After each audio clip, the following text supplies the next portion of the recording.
Hi, Hello, good everyone. afternoon. Hello, everyone.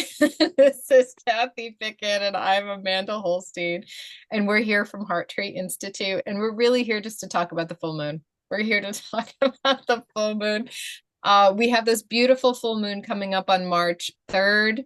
It is going to be a stellar situation. We have a full blood moon in Virgo with a sun in Pisces, but we also have a lunar eclipse. I mean, does it get better than this? Like we have a full blood moon lunar eclipse. It's going to be really stunning where we are too, because it's white. The ground is white. So it's going to be really a beautiful thing to see if we can see it. Hopefully the sky will be clear. You're going to need a clear western facing sky because it's going to be low in the sky. The eclipse starts about 5 a.m., 4:50 technically. So this is northeast. You're going to see it in the northern hemisphere, all of United States. Northern hemisphere, you're going to be able to see it east coast to west coast. So it's going to start about 5 a.m. on Tuesday, March 3rd, and it's going to apex about 6:30 a.m. and then diminuendo from there. So it's going to be quite a beautiful event. And I absolutely encourage everyone to go out and see this beautiful full moon. This full moon is also called the worm moon, which Kathy and I were talking about earlier. Last year, we had a spring thaw. We were feeling that spring energy. This year, we do not feel it at all. We have ice and 2.5 feet of snow on the ground. And Kathy's loving it. My patience is very thin, however, Absolutely with not. the whole thing. Yeah. Oh, goodness. So I also just, we have this beautiful um full moon in Virgo, and we have that sun in Pisces, and it's really bringing me back to just, a week ago. We're still rolling through that energy of that apex of the opposition of Saturn and Neptune. It's Saturn feels a little Virgoian to me, even though Saturn feels a little bit more masculine and also a little bit more intense. That Saturn energy can be really rigid, and it can be very dominating, and it can have like a non-feminine, like where that Virgo energy feels much more feminine. That Saturn energy can be very forceful. It always makes me think of Saturn return. Saturn has an incredible power to really go in and dredge the pond of your psyche. Somewhere around 28 and somewhere around 56, it moves through your whole natal chart again. And when we think about dredging, like, to me, I live near the Housatonic River, and God bless that river, but she has a lot of PCBs in her.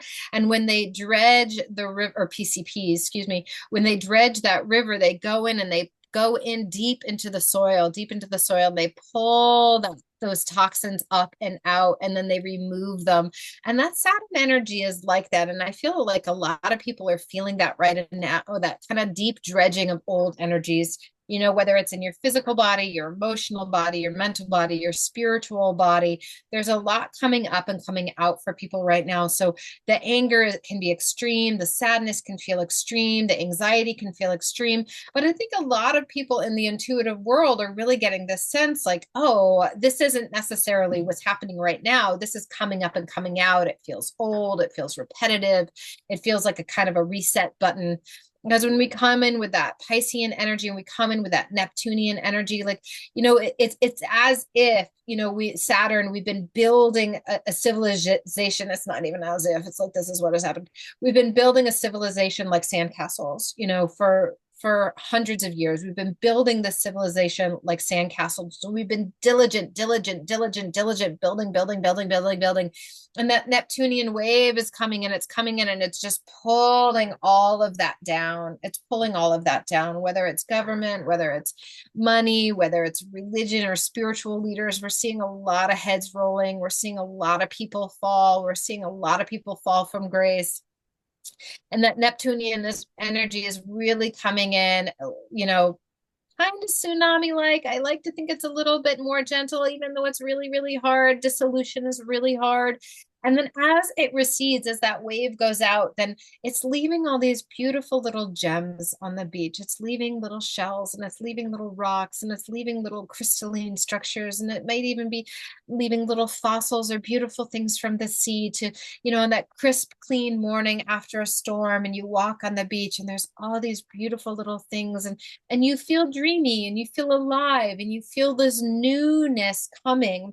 And I just want to remind everyone that that's what this time is about. It's about that dissolution of structure, but it's not just, don't just watch the dissolution, right? Don't get stuck watching the dissolution. Like, remember that after a storm, right? Then you get big rainbows and you get that crisp ozone in the air and you get those beautiful rays of sun cracking through the clouds. And after a big storm and those big waves, you get those beautiful little gems and treasures all over the beach. Like, that's what this is about. So we have that deconstruction, and then we have this newness rising, that Piscean energy, that Neptunian energy, where we want to dream. We want to bring new dreams into order, into manifestation. We want to bring them into atoms and into the ground and into like reality, right? So it's about doing that, but from a very like new place.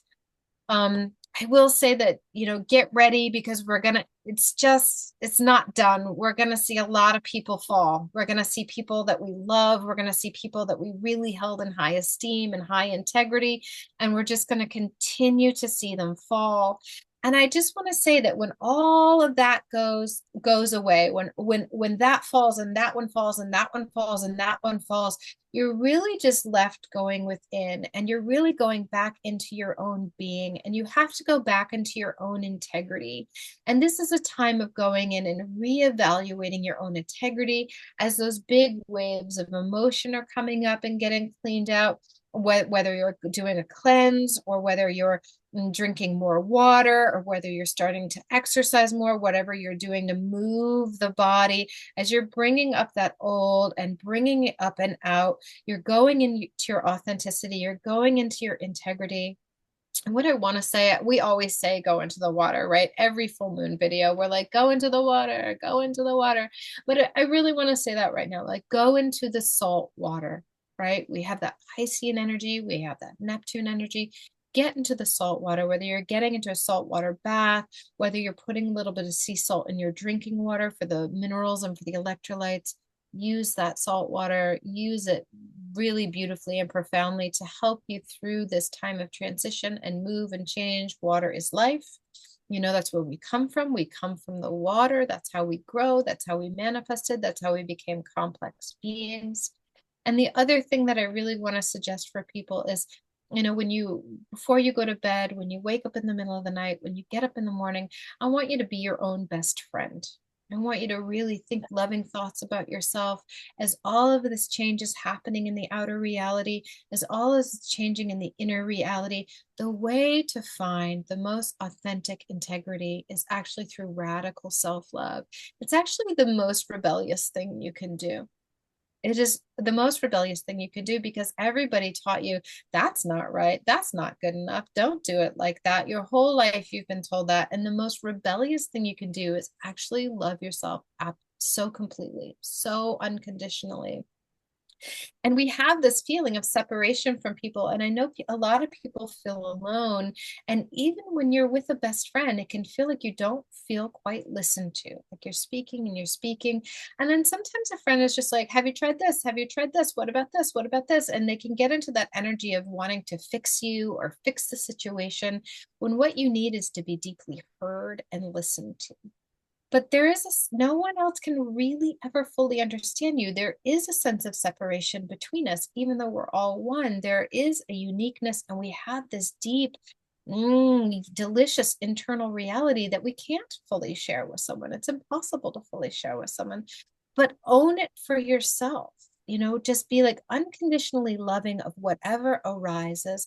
This is my old hate. This is my old anger. This is my desire for the future. This is my anxiety. This is my love. This is my joy. This is my hope for this person or that person. Just be with yourself in your own unconditional hug, your own deep friendship with your own self. It's so healing. It's radically transformative. It moves the energy so much faster than any outer thing you can do. And we're really seeing that outer reality fall, and it's sending us in. This is inner reality time. And this is not quite the time, I know there's like a feeling or a desire for action, but this is still a time for the action is still internal. We're about to send those cotyledons up. We're about to send those roots down. The seed is about to burst open, but it's not quite there yet. It's not quite there yet. It's not warm enough. The sun's not hot enough. The sky's not clear enough. The energy's not pure enough. Like, just keep dreaming, keep finding the seashells on the shore, keep deconstructing, keep loving yourself. And we're still transitioning. And it's not like we leave the year of the snake and we enter the year of the fire horse. So we like cross a line and it's done, right? Some people are still shedding the skin from that year of the snake. Some people are still in the birthing process of this new energy. Some people are like a colt already, but a colt has like wobbly legs and needs to stay close to the herd and stay close to the mother. So we're so much time of change, so much time of shedding the old and going into the new, but we're still in transition time. And when we're in times of deep change, the best thing you can do is really love yourself through whatever is arising unconditionally. So I'm going to say that much about that. But Kathy, I'd love to hear what you have to say and what the cards have to say. Beautiful. And what you've said over and over throughout the theme of the authority, of we're Yeah. our own authority. I think you worded it something like that, right? Yeah. There's no authority above your own. That's it. That's the line. Yeah. I love There's no authority above your own. Yeah. no authority above your own. So I'd like to, it's so interesting to pull the cards after Amanda speaks because I feel like they're aligned. They're always aligned. The first one I pulled was the Page of Wands, which is the page is typically like an apprentice or young person. He hasn't fully embodied the suit of Wands. Mm. Wands is passion, Wands is fire, Wands is moving out in the world. This page is shouting to the world, I'm ready. I'm Yeah. ready. I'm ready to go. I'm ready. And we keep talking about being ready. The Mm. readiness comes from knowing where it is we want to act and what it is we want to do. But the page, he uses his own energy, his own being to decipher where it is he's going. He's not taking on the structure of the external world. It comes from within because our nature, when we're young, it's natural to be who we are. Mm. Amanda's a Mhm. Virgo rising, and she said she organized socks. I mean, it's just there's certain pieces of our nature that have Mhm. always been there. And this is like, what is my nature? This is allowing our nature to come to the surface. And then, my friends, we have a difficult Yeah. one. Look at Mm. this. This is the Nine of Swords. Mhm. And the moon, we didn't, it's emotion, water element, it's feminine emotion, that's all connected. And if you have a drama queen in your life, if you're a drama queen, if you are anxious about this and you're anxious about that, and what do I have to do and how can I do it better? Because the swords are the mind. So this is creating chaos from the mind. Yeah. And it's often not pleasant to be around people like this. They're either complaining about everything, nothing's right. And they're laying down like there's nothing I can do about it. This is what's happening to me. This is happening to me. This is Yeah. instead of this is the nine, which says that's complete. Yeah. That's Yeah. complete. Now you Yes. need to pick up your sword. And when Yeah. we have a sword, because it's the mind, when I see a sword pointing straight up to me, it always means the truth. So Mhm. this is about what is my truth, Mm. not how I've Mhm. reacted to my circumstances, not how I've reacted to people, not Mm. what I feel. Oh, I feel hurt. You hurt me. You crossed the line. You know how we build these dynamics with others that are actually very divisive. And Yes. the law of attraction, when we feel this anxiety, and this is the card of anxiety, if any card is anxiety, depression, helpless, hopeless, when Mm. she's got all of these and she just needs to walk up as though it's a ladder. And Mm. the Rider Waite deck, which is the standard deck, there's actually a quilt over the person lying down and it has all of the images of the zodiac on it and Mm. roses. So all the power, all the energy is available to us. When we stop this repetitive pattern, it's too hard. I can't do this. They were mean to me. When we can shed this, we're shedding the snake and we raise our sword. And this is our action, our truth. What is our truth? But then this is another painful one. This is like one of the most painful. This is a very painful card, anxiety and depression. And then the Three of Hearts. So the heart has been pierced by three swords. Mm. The beauty of the of Swords through the heart is that it's a time for healing. Yeah. But we cannot heal if we do not feel the pain, if we do not feel the grief, if we do not experience the truth of what we've been through. Yeah. This is the card of acceptance. Yeah. That's right.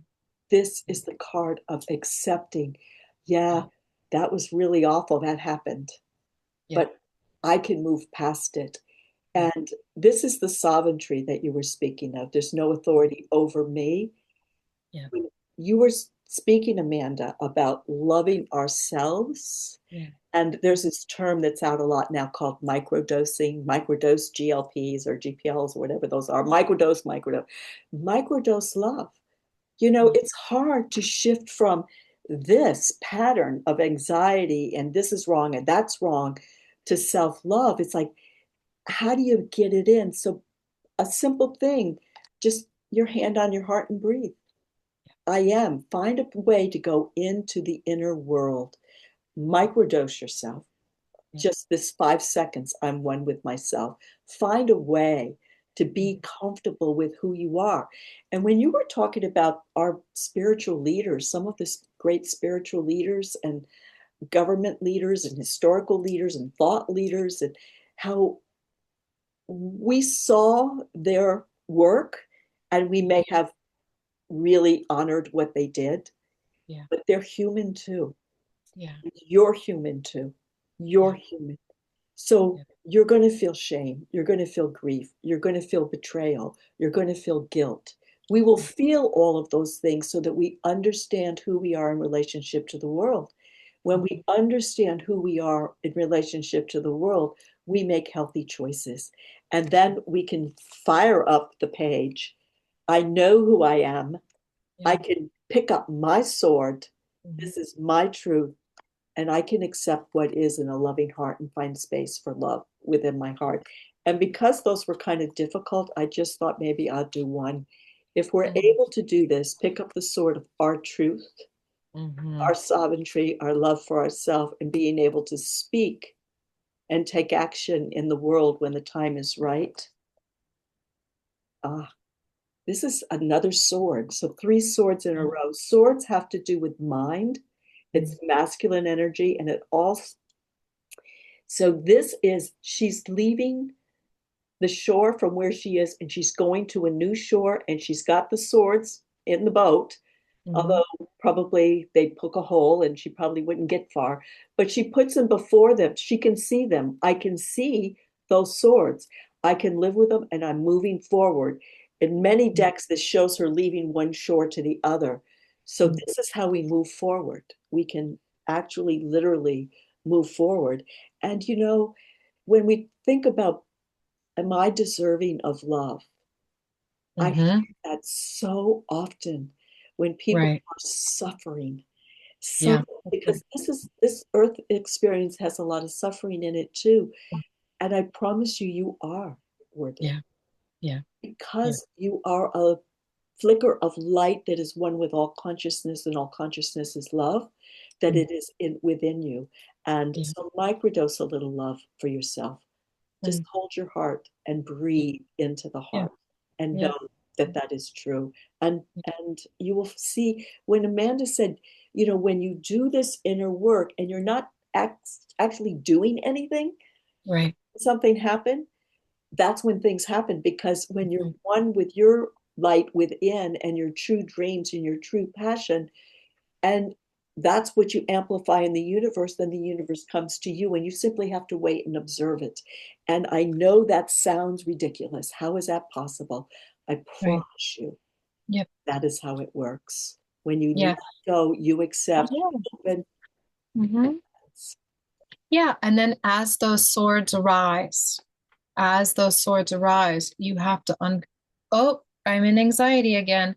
I'm turning toward the part of me that's in anxiety, and I'm like, oh, girl, I got you. It's okay. We're getting through this. We know how to do this. We've done this for decades. Take a deep breath, find a peaceful body. I'm going to love and support you through this. It's finding when those swords arise, because they do, the mind arises, the past arises, the will arises. Oh, yep, that happened. It felt really bad. I send love into the part of myself that felt that, that experienced that. I'm not there anymore. Oh, I'm here now and I'm moving forward. And it goes out with the breath and it goes And it out. goes out with the breath. Yeah. Very And then conscious. that boat moves forward, right? And we move from that shore of suffering across that sea of samsara, that sea of suffering, That's and we right. land on a new shore. Yeah. Yeah. Yeah. Beautiful. Thank you, Kathy. I really Thank you appreciate so that reading a much. lot. And Yeah. so I hope everybody has appreciated the full moon video. If you like, right, like and subscribe if you Yeah. enjoyed this. Thank you Yeah. so much. Awesome. Take All care. right. Take care.